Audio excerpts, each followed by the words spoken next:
ಒಂದು ಸಣ್ಣ ಹಳ್ಳಿಯಲ್ಲಿ ಅರ್ಜುನ್ ಎಂಬ ಕುತೂಹಲದ ಬಾಲಕ ವಾಸಿಸುತ್ತಿದ್ದ.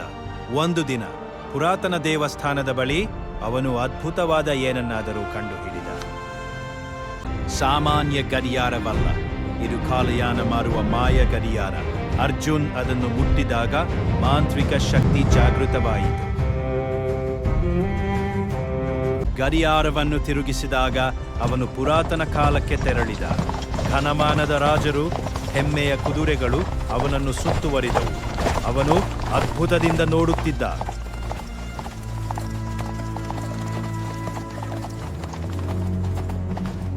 ಮತ್ತೆ ತಿರುಗಿಸಿದಾಗ ಭವಿಷ್ಯಕ್ಕೆ ಹೋದ. ಹಾರುವ ಕಾರುಗಳು ಆಕಾಶದಲ್ಲಿ ಹಾರಾಡಿದವು. ರೋಬೋಟ್ಗಳು ಜನರೊಂದಿಗೆ ನಡೆದವು. ಅದ್ಭುತ ತಂತ್ರಜ್ಞಾನ ಎಲ್ಲ ಕಡೆ ಕಾಣಿಸಿತು.